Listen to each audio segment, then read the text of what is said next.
Halo, Assalamualaikum semuanya.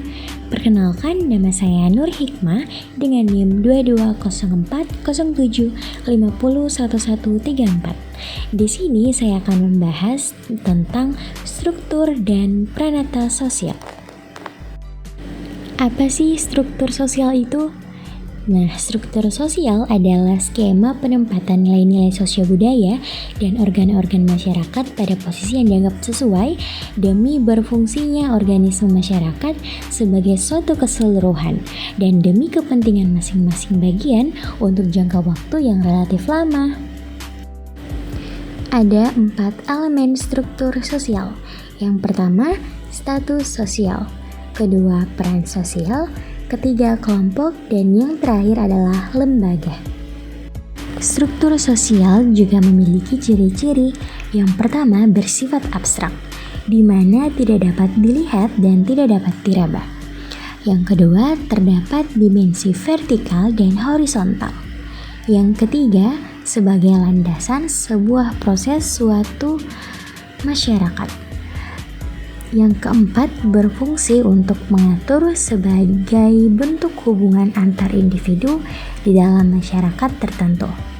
Yang kelima, struktur sosial terdapat peranan yang bersifat empiris dalam prosesnya. Adapun fungsi struktur sosial. Yang pertama, fungsi identitas, di mana struktur sosial sebagai penegas identitas yang dimiliki oleh sebuah kelompok.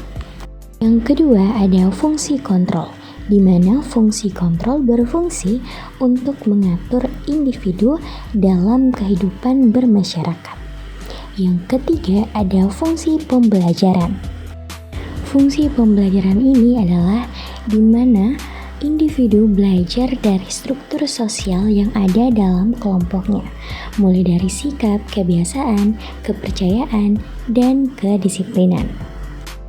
Selanjutnya kita masuk pada pranata sosial. Pranata sosial sebagai lembaga sosial yaitu sistem norma untuk mencapai tujuan atau kegiatan yang oleh masyarakat dipandang penting.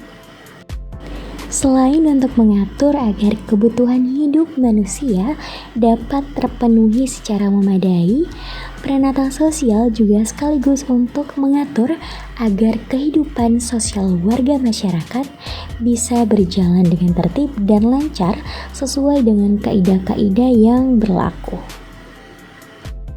Dalam pranata sosial terdapat beberapa kategori.